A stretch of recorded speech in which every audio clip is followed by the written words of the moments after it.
Hello, everyone, and welcome to Theory into Practice. Today, I'm very excited to have our next guest on. We've been going back and forth on trying to get us on the same schedule so that we can do this record, but there's a lot of great information going to be coming in this episode. Without delaying it any further, I'd like to welcome Arthur Simental to the show. Thank you for taking the time to join us. Thank you. Appreciate it. Appreciate you having me. Excited to Yeah, be well, I here. know. Yeah, thank you. I appreciate everything, the time that you put into it, but also the grace you've given me as we've had to reschedule a couple times. But one thing I'd like to just go into you, if you could tell everybody kind of a brief background on what you're doing, and then or who you are really, and then we'll talk about what you're doing on the various innovations that you got going on. Absolutely. I like to joke and say I started to be the Indiana Jones emergency management. I'm actually wearing Indiana Jones polo here or shirt, which is ironic, but I'm a certified emergency manager. I've been a career emergency manager for 16 years now. I became into emergency management and joined the field right out of high school. Served as first responder for 3 years, and then I've spent a majority of my career working across emergency management, all levels of government, public, private, nonprofit, county, state, regional, federal. And so I've worked in a number of unique positions, deployed, responded, worked all over the place. And then, so I'm a pracademic, so practitioner, scholar, academic. I teach, I research, so professor, researcher, consultant, certified emergency manager in a nutshell. And the many people perhaps know me more recently as the creator of disaster wargaming. So, yeah. Awesome. Let's talk about that game and how that can affect basically what it is and what the players can get from that. But more so, what was the ignition to make you decide to create this game for emergency management? Absolutely. So I started on the concept about 2 years ago, and with that, it came from having experienced a lot of bad tabletop exercise practice. In fact, it's been 2 years now. 2 years ago, I'd attended a tabletop exercise held by the National Nuclear Security Administration, Department of Energy, and they had paid some defense contractors some god awful money, some crazy amount of money for this 1 day tabletop exercise, and it was so bad that agencies, literally, people have left about an hour in part from poor design, construction, artificialities, and understanding of the emergency management system or construct. So after you go through, and I've been to exercise good and bad. After you go through so many, I started to ponder, how could I make this better? There has to be something that's a better way to do tabletop exercises where they're not fluff. I like to say a lot of tabletop exercises are used commonly because they're a cheap, efficient, easy way and investment of time for emergency managers to do an exercise and conduct training. But really, they're more of a familiarization drill. I like to joke and say we often sit around a table, tell a campfire story, leave with some fun facts, and maybe are a little more familiar with each other's missions or roles. But we don't really, there's not a whole lot of meat or substance to tabletop exercise in their current practice. In fact, in wargaming, there's a term called bogsat, bunch of guys sitting around a table, and that's what the wargaming term is for tabletop exercises. So to punctuate that. So with that, I started to research and look into how could we I've always been a fan of gaming. Maybe how could we gamify this, right? I grew up playing games, board games, computer games, console, you name it, PC. And much like how my research portfolio started as a researcher in emergency management, I thought, how can I bridge these two things that I love, gaming and emergency management? And it didn't take me too long for me to find out about wargaming. Now, wargaming is traditionally comes from the military, the defense and intelligence communities, and wargaming has been used historically. Wargaming predates the game of chess, right? So wargaming is famously known. In fact, commercial adaptations of wargaming include Dungeons and Dragons. Dungeons and Dragons, they just had a movie come out a year ago. So it was very successful and is widely known and loved across the world. So with that, Dungeons and Dragons, seeing the application, I'm like, how could I adapt that for us? When you look at the history of wargaming, it's just amazing to see why hasn't someone done this yet? And that's because we're just not trained. We don't know how. So I spent the time, cracked the code, and figured out how to adapt it. And I will say that wargaming is backed by 2 centuries of decision science. So there's a bunch of science and literature behind it. It's not just gaming, right? So one of the big challenges in wargaming is a lot of people think, oh, it's gaming. It's not valid. It's not a useful tool. There's no legitimacy to it. Wargaming, you can't say that because it is backed by science and actual history, actual implications. With that, when you look at wargaming, there's three examples I'll say that really stick to the point. So one, World War II, Admiral Nimitz, who led U.S. Pacific forces against the Japanese, said, we were able to use wargaming to predict everything that the Japanese would do except for kamikazes. Incredible. And I thought, if we could use wargaming to predict everything an adversarial country would do in war, why can't we use that to predict things that are predictable? We have the science, we understand how disaster behavior works, fires, tornadoes, floods, right? We know how all of that works. But yet, time and time again, we continue to hear on the news, we could never have predicted that disaster, that emergency, or this would unfold. And I'd say, there is something really wrong. There's this huge gap we need to bridge. And I think I just stumbled upon the format, the way to do it. The question is, how do I need to build a framework then to incorporate disasters into that? My second favorite example is, you ever see the movie Greyhound, Tom Hanks, with the destroyers across the Atlantic? The Nazis, Germany, created those famed and feared Wolfpack submarine tactics using wargaming. And that was so successful, it stopped some 90% of Allied shipping and delayed America's entry into World War II. On the flip side, the Allies, we actually used wargaming to come up with the counter tactics to beat the Nazis at their own game. So incredible. Another very incredible example. And there are great historical pictures actually of this unit that would literally marking up floors and coming up with this, and ship captains, right, merchant mariners, playing these games to develop new strategies and tactics to overcome the submarines. And a more really interesting one, the last one, and I really love this one. So 1950s, Cold War. Amidst the Cold War, there was a famed 3-day war game at Camp David. They stopped for breakfast, lunch, and dinner. It was held by Secretary of State, Deputy National Security Advisor, heads of DoD, military officials, leadership from the White House. And this new type of war game that was developed by a professor, an economist, a Rand economist, Thomas Schelling. He would later actually go on to win a Nobel Prize, be a Nobel laureate. But this professor developed this first type of political military war game that meant to take into effect the political aspects of dynamics and conflicts and the actual military escalation. This war game, again, occurred over 3 days at Camp David, was based on a scenario: what if there was a showdown with USSR, with Soviet Russia, in West Berlin? And the lessons learned from this was so influential. The Deputy National Security Advisor wrote a memo to JFK, and that memo became the policy basis for how the United States responded to the Cuban Missile Crisis. So in part, we owe wargaming thanks for the U.S. not being a nuclear hole somewhere, right? It's just kind of, and there's lots more contemporary examples just throughout history of this famous impact to actual U.S. policy. With that, and when you see how it's been used in the historical examples, one cannot argue the validity of wargaming. So the question is, how do I adapt it? And so I built what I call the chaos system, or a framework that applies the uncertainty of disasters, simplified emergency management systems so they can be gamed out, can be played, and built it. And I say one of two miracles happened. One, I figured out how to do that. And then the second one was how to commercialize it at an affordable rate so everyone could have it. Because traditionally, wargaming is actually very elitist practice, and where only the heads, the cream of the crop, the generals, the White House, the heads of agencies were recipients or beneficiaries of this practice. It doesn't work if only a handful of people get it, or I hoard it and create some center that you have to invite me out. So I wanted it to be made available to everyone. And when you look under HSEEP, the Homeland Security Exercise Evaluation Program spectrum, gaming, and particularly the definition used for gaming, is that of a war game. It is an approved type of exercise for grant funding.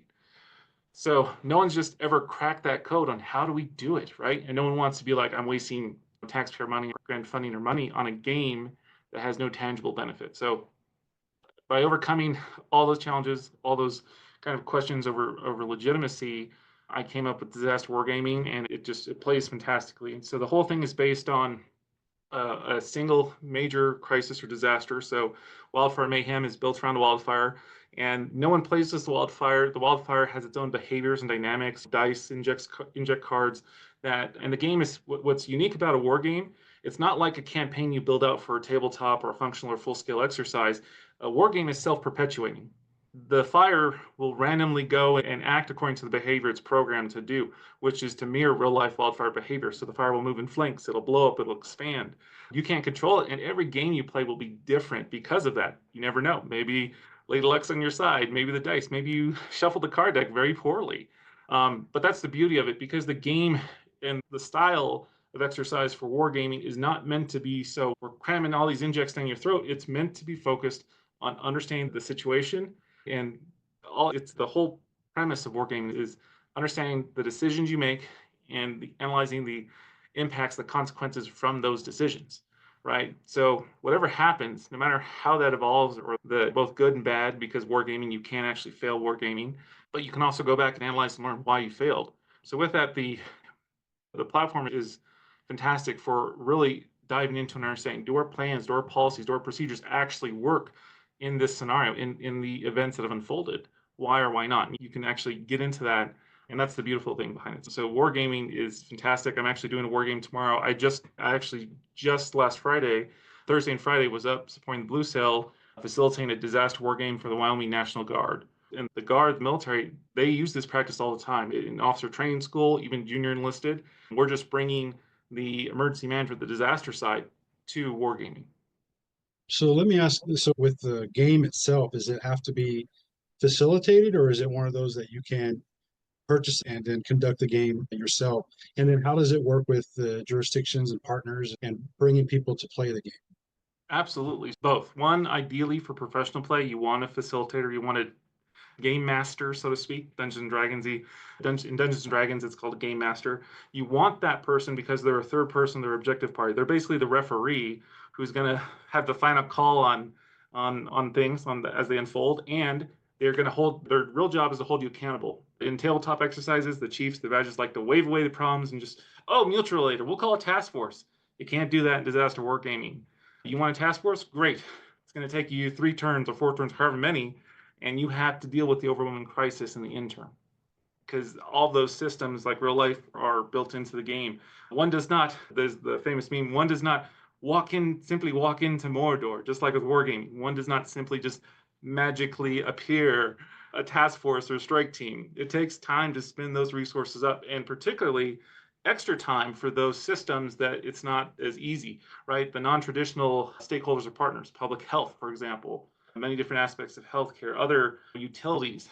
One does not just simply spin up task forces in that regard. So you want, for professional use, you want to have a game master or facilitator. And the emergency manager is actually, there's a role for them to play in the game. You don't want to be playing and facilitating as the emergency manager. You're being evaluating exercise too. It's not just for your stakeholders, it's for you as well. The second part of your question was, how does it work with stakeholders? So the game itself represents, you can use it actually for different types of training, whether it's small scale tactics or training ICS position specific command and general staffs. Like the platform that I've built allows you to have, and in the book, there's a professional training guide in the back that tells you how you can execute different types of training using it, because it's very flexible and adaptable. But the premier game mode represents the ICS EOC interface at its best. So half the team actually plays as incident command, police, fire, EMS, sheriff's departments, whatever. And then the other half represents emergency management, crisis and consequence management. So all those ESFs, 5, 13, utility, sorry, not 13, utilities, transportation, right? So you have the team split amongst all these ESFs. And ESFs were an easy model to adapt for the game. And some ESFs are actually combined. So like power, water, utilities, although utilities and energy are 2 separate ESFs, most communities across the United States may or may not have separate departments. A lot of small communities actually just have one department that does it all. Some even have transportation combined under that. It's just going to depend. But for simplification, I group those into one. Transportation is its own ESF, and they play. So when you play, you have units. You have a set of units, right? And they are representative of different resources or capabilities you would actually have under that ESF. And so with that, everything from low level units that are things that are readily available to higher level, more specialized resources or capabilities, which are fewer and cost more points or are difficult to acquire. So how does the gameplay take place? Like how is I know we talk about it's how it's set up in wargaming and even Dungeons and Dragons. That can go very long. It can It be, can be. yeah, it can be days. You But can. so how do you set it up as far as designing how long you're going to make the game, and then how detailed it's going to be when designing I guess the layout of how you're going to make it? Certainly. In the current game, there are hard stops built into the game, and it's phase based. The game is meant to apply constant pressure on the team. It doesn't let up as the incident progresses. The only thing that as the incident progresses over time, you move from local, like a local phase where you're limited to local resources, what you typically have, to state resources, state phase two after 3 turns. And then after that last 3 turns, you're in the national phase where you're starting to get national resources. You're getting task forces of units at a time. So over time, resources ramp up, but complexity does not let up from start to finish. In fact, it becomes harder. The only difference is you're given more resources towards the end of the game. And then to balance that out, there are places on the map that, like, if your EOC gets overrun, that EOC symbol, game over, because the room is literally on fire. Other things like mass care center, if a mass care shelter gets overrun, that's a huge failure. That's a loss, right? I could only imagine the headlines. So there are some hard stops built in the game. Additionally, the game can run up to 3 hours, but the solution to balance that out is timed rounds. So after having several 3 hour plus games, I'm like, we need to do time rounds. And time rounds actually adds even more pressure onto the team and stress, because you're like, what really makes the game go so long is that people deliberate so much. Oh, what if we did this or that? And I've actually had, when I brought it to like the Colorado Advanced Emergency Management Academy and other places with professionals that play tested it, where police, fire, and EMs were literally arguing out over resource allocation. I was like, when I get the oh shit moments and I have literally police and fire having a standoff over this game map, I'm like, I know I had something. I was like, this is a little too real. This is a little too real. We got to take a time out here. And the game itself is map based, so you play on a map that has hexagons. So traditional war game is map based with hexagons across a hexagon grid. And I will say that the game itself is scalable, but you basically play in Wildfire Mayhem half of a county, half of El Paso County, which is one of the largest counties in the state. So you only get half. But there are 3 levels of play. So you have the tactical game where you're actually moving units and chits and resources on a map. You're rolling dice to see if your actions were successful or not. There's the operational level of play where you're coordinating that resource allocation and coordination. And then the strategic level is there's a strategic level of play in terms of what is that long-term plan? How are we executing? And mostly, what's the goal? How are we allocating our points? Are we expediting units? Are we trying to order more resources? And there's a whole resource allocation. Your emergency management player holds all the points, kind of like the banker. And that pool is shared amongst all the players. Every round it goes up a little bit. So there's actual debate and diplomacy that has to go on for who gets what. And everyone has needs. But that's the point of this, is to show the real life impact from those decisions. One of my favorite moments recently was someone's, we're just going to evacuate this side of town, and the incident commanders, and let's focus over here. I'm like, great. Let me just put crisis here. Anything else you'd like to say? Because as a game master, I'm going to hold you accountable. If you want to evacuate, now we have to face the consequences of those decisions. So, yeah, it's a real blast. Yeah, it sounds very, very unique and innovative. And more about it myself. But how might somebody become a game master? Do you certify people? Do you train people to do that? How does that work within the game? Absolutely. So I'm actually working on it. I have a facilitator's guide that's provided. So there's a whole rule system in place. One would just simply follow the rule book and referee that. I am, though, working on a facilitator's guide and actually a class that you could take. So this way, my goal is to teach people. So I want EMs to be able to go back, take this, and contractors and consultants to take this and spread the practice. So I'm working to develop that, provide that, so people can take it and they can. I'm excited to see what kinds of games or campaigns people build in the future. Very Absolutely. cool. And that'll So be coming soon. Yep. Later where this can year. where can people go? Do you have a website that people can go and actually watch videos of how it's taking place?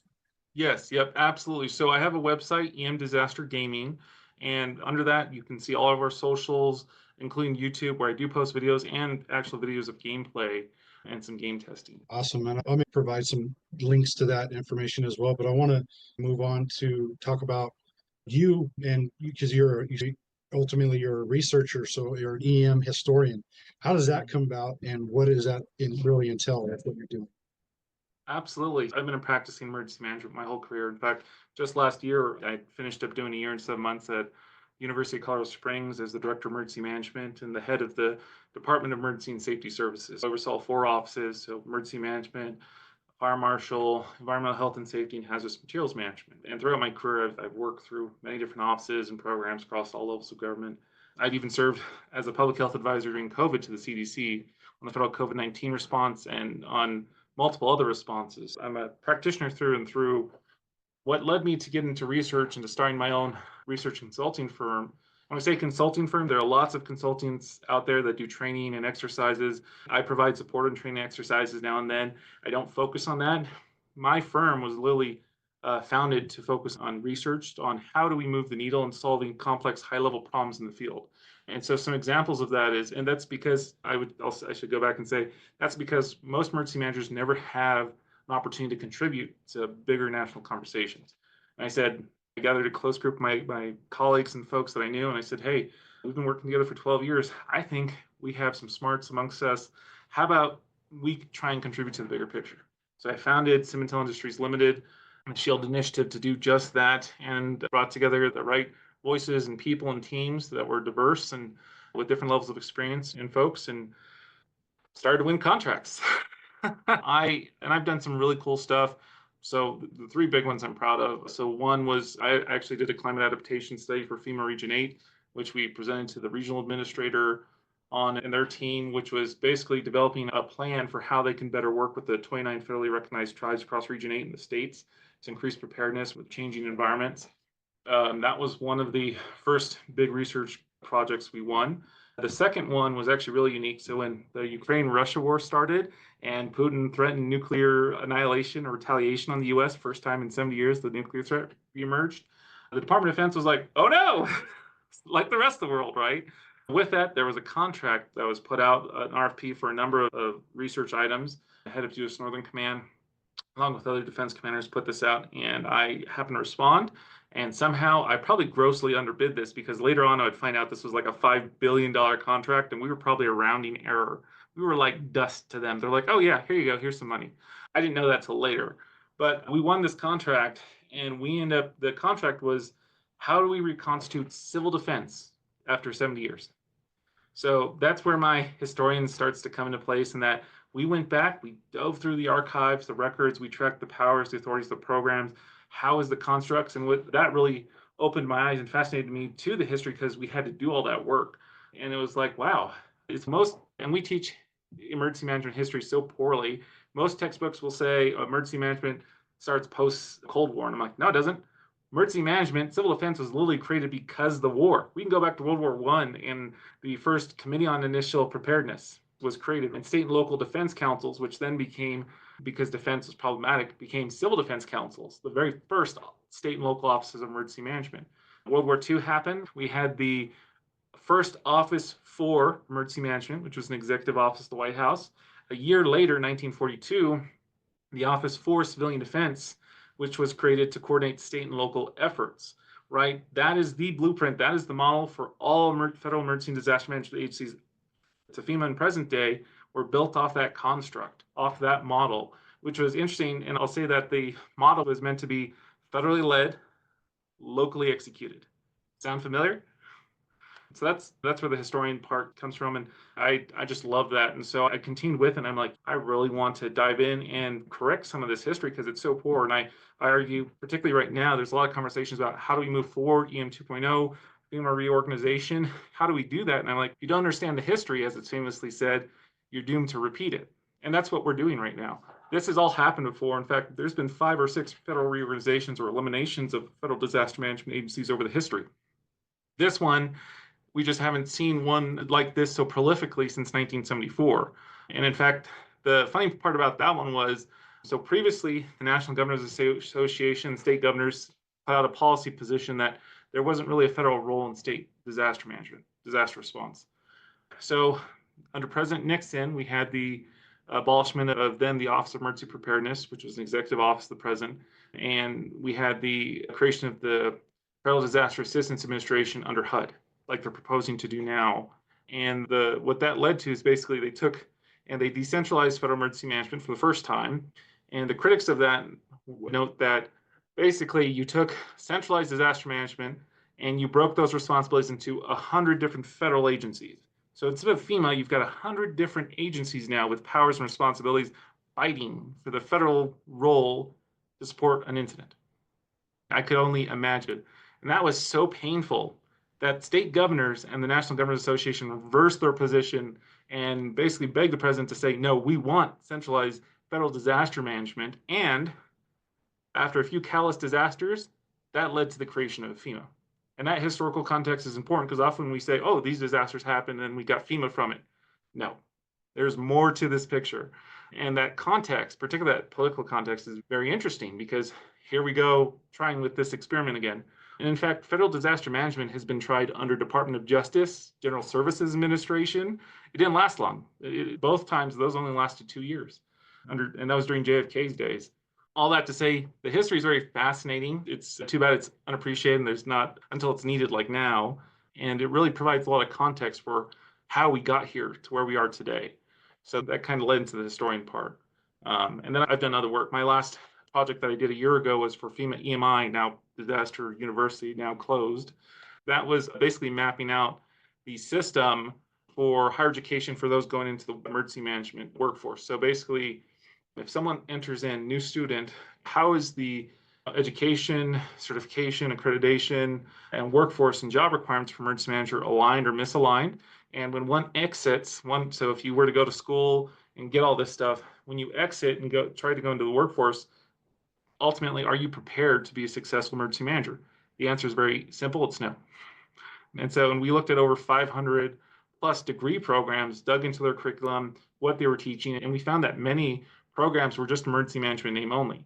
The question I posit back is, does one or less than 5 classes really make you prepared for an emergency management job or career if you barely know fundamentals?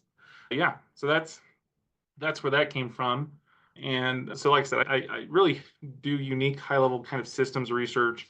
I like to say I consider myself a systems scientist from that perspective because I like to look at that bigger picture. And that's what led me to ultimately founding the U.S. Emergency and Disaster Management Congress, because with the executive order and I think the actions that have happened over the last several days to weeks in the last month have been very clear, very telling.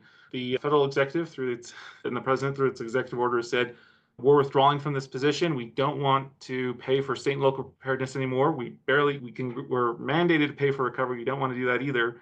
And we don't want to be the policy guidance or leader for this field anymore. Okay, so what does that mean? How does that impact? I think most emergency managers right now are laser focused on the immediate crisis, the funding, right? There are states literally that cannot payroll and pay their grant funded positions and haven't been able to for the last month.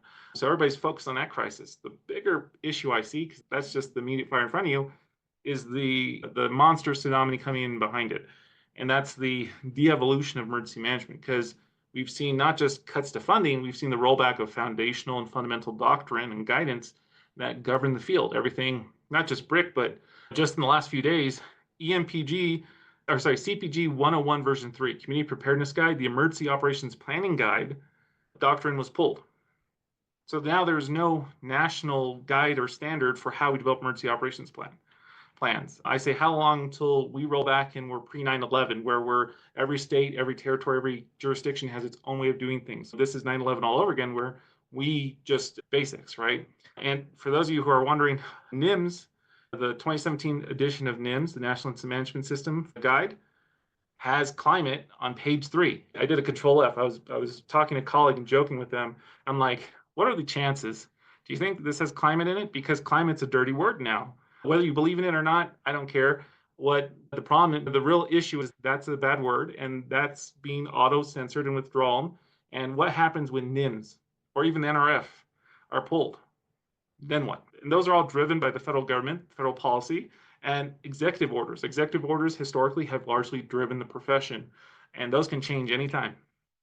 The difference between 1942, when they created the Office for Civilian Defense, when the mantra was federally led, locally executed, and today, where we say locally led, state managed, federally supported, is that in 1942, it was brand new. There was no the field was new, wasn't established. It was the first time, World War I, World War II. We had no clue what we were doing. We looked to the executive for that guidance, and we established and built all our programs to build civil defense from it.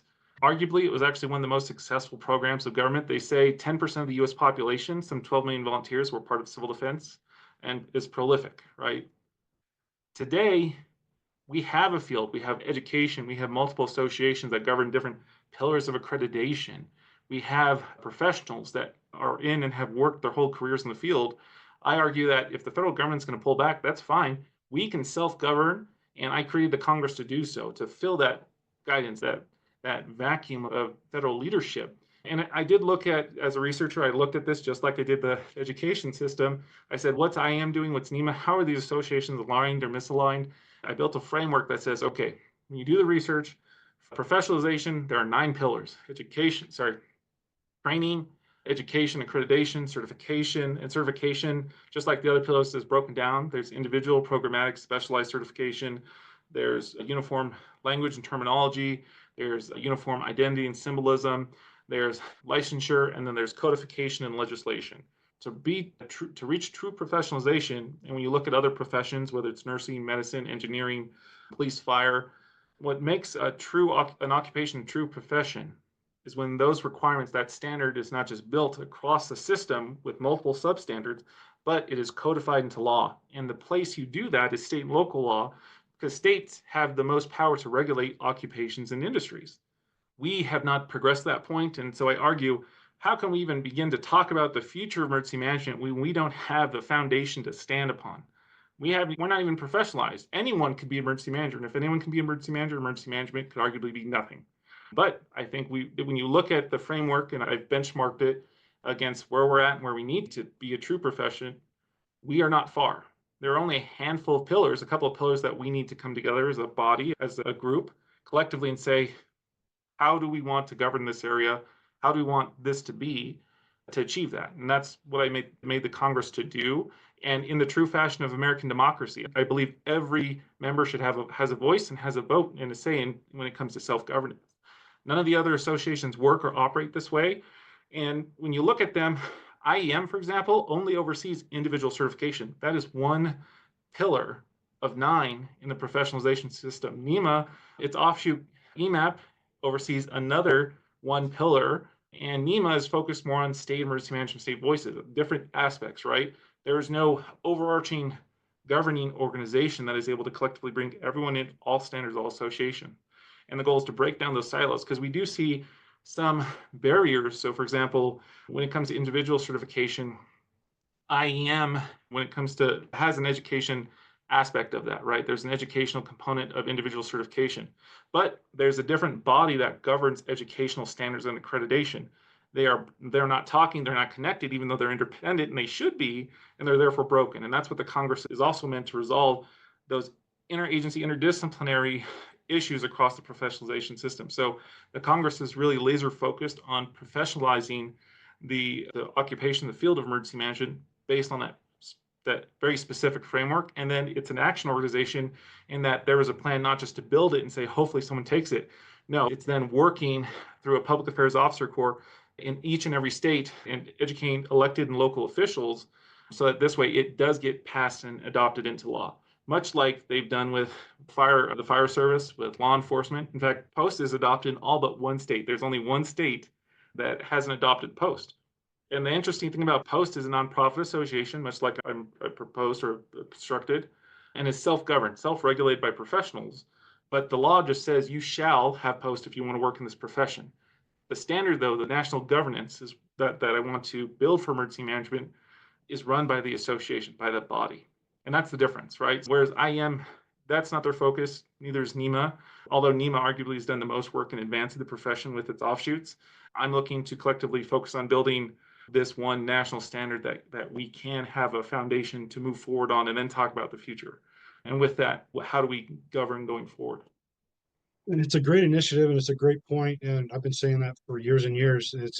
But it boils down to the action that needs to be taken in the professionalization and the standardization as well of everything that has to take place. I sit on the special interest group that was designated from EMI and the higher ed of defining a code of ethics for the profession. So that is a huge part of it, because every when it comes to medicine, when it comes to law enforcement, there's a code of ethics that takes place, and Absolutely. and having that to as a foundational point for the individual doing the job. And then so I think it's a great thing in incorporating that. And I think it's one of those, overall, I think it's a foundation or initiative that can actually be partnered with others that are already, and you can be Absolutely. more well-rounded in some of the stuff that you're talking about here, because they're already starting to do that. Working myself as well with the Foundation for the Advancement for the Research and Advancement of Emergency Management, or FRAME, that's ideally what that organization wants to do as well, is advance the profession, but also increase and be understanding that we can have research out there that's done that with that justification of why it's so important and how we do things. But Absolutely. when it boils down to the individual doing the job as well, and with emergency management, and I've written about this, I've talked about this, when it comes down to it, they won't, if it's not funded by someone else, they won't do it. So that's where it's biting us in the butt. Now with everything happening with the federal government, is now all these things that they were completely dependent on with the federal government funding, now they're saying we're not going to do that anymore, because they've had years and years and years to incorporate this into their capital budgeting, and they've not done it. And so now it comes down to, when it goes away, so do they, because they didn't do the job of incorporating it, making themselves so important, and they fly under the radar until they're needed. And that's one of the areas that I personally am really trying to preach on, is that we need to really be marketing and advertising what we do every day, why it's important. Absolutely. But Yeah, as it blue boils skies back are down gray. to, Yeah. like their crisis is a revealer, as we've heard, especially during crisis or during COVID. But crisis is a revealer, but it identifies fraud. It identifies individuals that should not be doing the job. And we've identified a lot of that during COVID, and we're identifying even more now. And if you're not fighting for the profession of emergency management and your job, what good are you to the profession and the organization or the jurisdiction in which you're supposed to be serving? That boils down to that. If you're not advancing yourself and the profession, how are you beneficial to your organization or the jurisdiction in which you're supposed to serve? They rely on you for the information and the duties that you're supposed to be doing. And if you're not doing that, or not qualified to do that, you're going to be found out. And crisis is the revealer. And now we're in a financial crisis to Yes, identify who's going to absolutely. fund this. So I think what you're doing is great. I would personally like to be able to partner with you on your Absolutely. initiative and what you're doing. And I know there are many others that once they find out, they'll be able to support that as well. I think it's a great initiative. And I think there are others already out there doing things that, if we were to pull those resources, can ultimately gain even stronger momentum in Absolutely. And doing the goal is just what not we're to trying to do. replicate Yeah, or to duplicate the work that's been done. exactly. Really, the Congress, the structure, so the structure was built to where there's standards or bodies that are recognized that exist. Let's bring them in. And the Congress is really meant to be just one big umbrella. I want to bring in all the associations, all the different folks, and say, let's collectively self-govern. I've really built the framework for that. And there are some, like I said, stylization where there are associations that don't play as nice with others. The goal isn't about power. The goal is about the profession, right? And that's fundamentally, again, why I built this, because the only way we really navigate this moment in time and move forward is through professionalization, right? And I've served on a number of committees, including committees that were built by IAM to try and figure out, how do we navigate this? How do we build this? How do we reform FEMA? And again, fundamentally, I just go back to the issue that there is no ground we stand on to really push, right? We always argue we want a seat at the table, we want this or that. We have not built the foundation to do. We're not recognized. Most local EMs don't even have access to their chief or elected officials or appointed. They don't even have a voice at the table. Then you think they're going to have a voice at the table now to be like, oh no, we need funding? So through the standardization, by enacting the state and local law, we gain more control, we gain more autonomy, more independence, right? And with that, we're able to be firmly rooted, secure in pushing and self-governance for what we actually want. And like you said, including budgetary. Most EMs don't even have budgetary control over their programs. And why is that? Because there's nothing that says that they have nothing to go to say this is how this works. And so that's part of that system I'm building. And then again, I very strongly agree with you, and that most emergency managers hide or they fly under the radar. It's the sentiment that, oh, we're just coordinators, right? We're just in the background. No, You are the head of a disaster management agency for your jurisdiction, right? If you're just the head for your organization, still, that's one thing. But if you are a jurisdictional emergency manager, you are the disaster agency head. You're responsible for a portfolio of billions of dollars, for if not hundreds of millions, and every single life and person in population in that community. You're police, fire, different missions. You are fundamentally responsible for that community, and we need to act as such. So hiding in the background does no one any good. You, again, as the head, should be leveraging and building from that. And that's something, again, we need to change. But I think through standardization, and particularly one of the efforts of the Congress, which is a Public Affairs Officer Corps, builds a way for how to do that. I want emergency managers to be engaged with elected and local officials. In fact, one of the things with the Congress that I propose is we do a congressional roundtable, like I've seen in other professional associations. I was at the annual space symposium held by the Space Foundation here in Colorado Springs a few weeks ago, and they actually have, so they're international now, but they were built to basically represent the defense industry, the space industry, and bring in the government to say, how can we better collaborate and work together? And with that, they actually bring in a huge swath of not just industry or professionals, but state, local elected leaders up to the White House who sit on committees, and they do these congressional roundtables and these workshops. So this way they can, the that associations and that they are collectively working to advance the field of the space industry. And I look to them and I think, why aren't we doing that? Why aren't we more engaged? It's not just about when looks like the camera died for a second. Looks like it's not just about now when we need it. There needs to be constant, regular engagement with our elected, local, and appointed leaders, whether it's local, state, or federal. Yeah. Yeah, that's one of and that boils back down to I think one of the foundational things that we need to be doing as emergency managers, but it is making ourselves so visible and so heard. And we had the opportunity during COVID. So if they didn't take that advantage of that, but we should be telling everybody and anybody what we're doing, how we're doing it, why we're doing it, how it benefits them, and how they can get involved. We should be constantly putting out information, constantly communicating, Absolutely. constantly being seen and being heard, not just when things go bad. That's and too even late. when things It's go too late bad, then. they're Yeah. not hearing from us. They're seeing PD and fire and EMS and all this other. They're not seeing emergency management. Yep. Emergency management needs to be seen all the time, and they need to be so visible, and that nobody can quiet them down. But when it comes down to it, they're so valuable. They've made themselves so valuable. Why wouldn't they fund them and what they're doing? Who would even Absolutely. consider getting rid of somebody who's made themselves so visible and so valuable to their jurisdiction, to their organization, and ultimately to themselves? There's so many individuals that work within emergency management that they will not do anything professional development if it's not paid for by somebody else. Yeah, and that's a terrible As mindset. it Terrible is. I mean, mindset. Yeah. in the national, when you professionalize something and you have continuing education that you got to do and you're certified, you have to do that. Like Yep. I pay out of pocket all the time. If my Mhm. organization can pay, great. If they That's a can't, I've bonus. still got to do it. Yeah, it's a Absolutely. bonus. It's not it can't do it if they don't do it. It's I need to do these things to maintain myself and be the best I can be for the organization, the jurisdiction, the community that I'm supposed to be serving. The decisions that we make or don't make affect people's lives. They affect their property. They affect the environment. They affect the community. Yep. If For we don't years, do for our job, decades to people come. die, They do. right? And if Absolutely. you're not, so it's a huge task. And the fact that you said anybody can be an emergency manager. Yeah, that needs to stop. You have to be trained to a certain standard to be an emergency manager. Is that to say that you can't be an emergency manager if you don't have training? No. This is to say you need to have training to be a great emergency manager.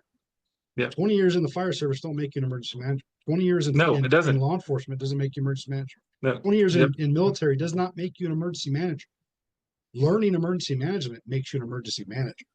Absolutely. So And when you look at, yeah, when you, it's interesting because I originally was a firefighter. When you look at firefighter training all the way up to executive officer, there is nothing in the fire service that teaches you emergency management. It's typically an additional duty. You are not formally educated are trained to work as emergency manager. Neither are you in law enforcement.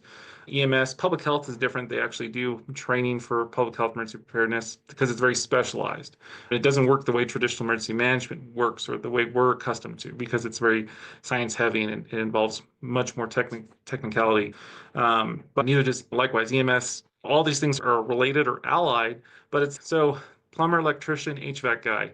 Each one has their own licensure, accreditation process to go through to work in that field to do their job, right? They're related, but they're not the same, right? Same thing for emergency managers. And so by standardizing, by professionalizing, it creates it creates these basically a future expectation for what we expect an emergency manager to be. And there will always be a way. I'm not advocating for that. Oh, we're going to force people or EMs to go back to school or anything like that. No, really, standardization is about. There's always two paths. There's one we grandfathered in the current folks that have come up under the previous standard or expectation. Really, standardization is about saying, how are we moving forward collectively? What is that new expectation? Are we going to expect that people have to go through training? They have to be certified. They have to be licensed to operate, to work in this field.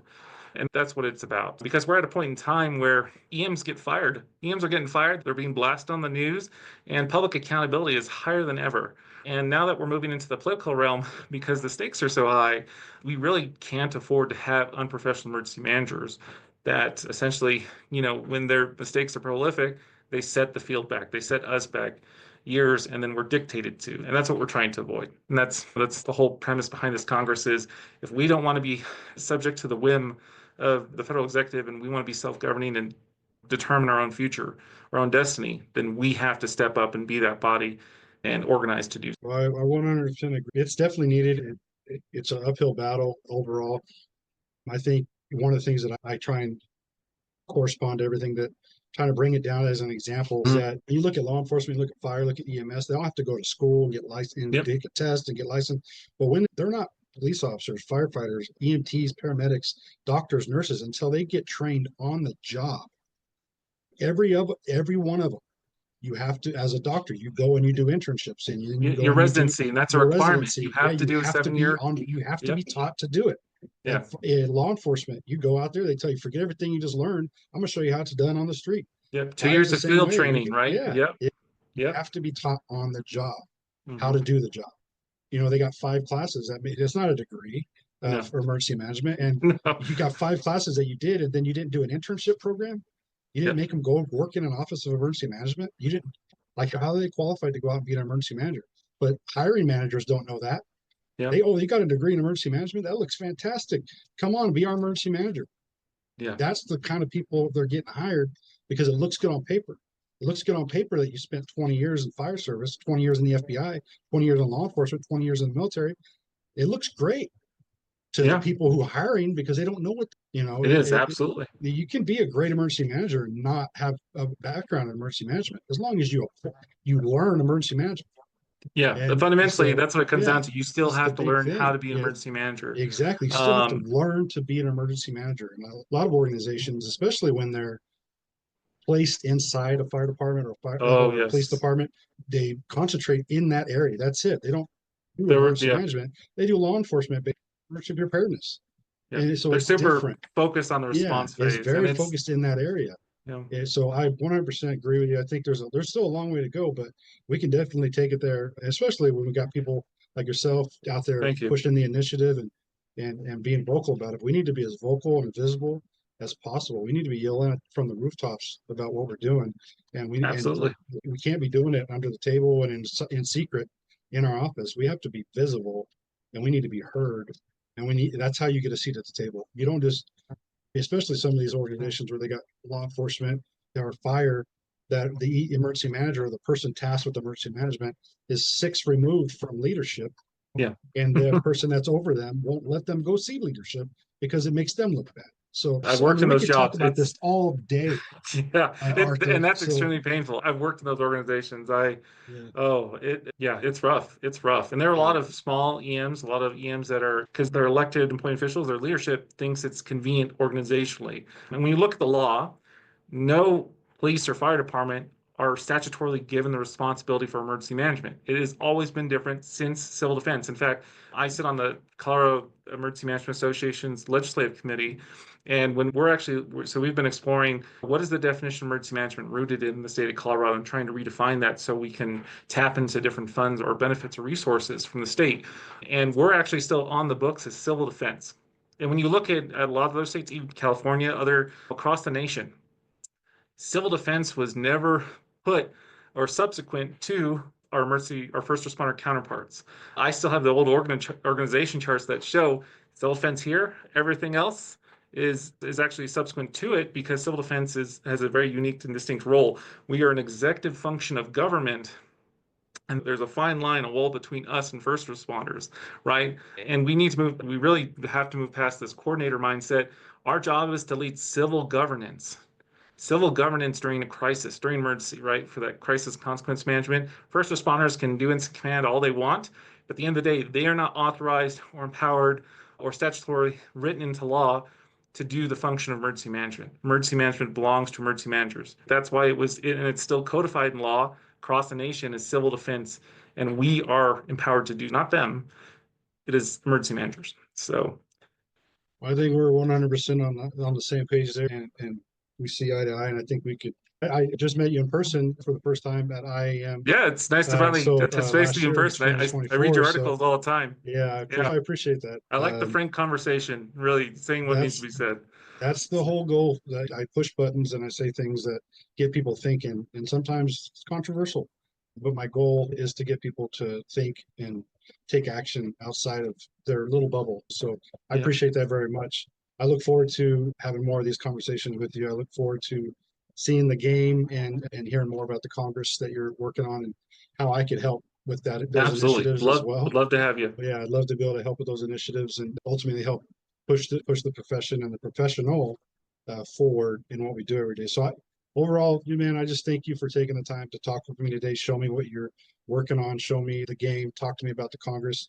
Tell everybody how they can basically get a hold of you and find more information about these two things. Awesome. Thank you for having me. I appreciate being here and your time and look forward to connecting with you again. Yeah. Awesome. So everybody who may be listening in or watching, I'll be sharing all this information. And if you ever will reach out, I'll share Arthur's LinkedIn account as well. And then we'll be putting out more information on these, I'm sure. And then ultimately, as we begin working together a little bit more, you'll hear a lot more about these two initiatives as well. So Arthur, thank you very much. And for all those who are listening, let's get better and let's do it together.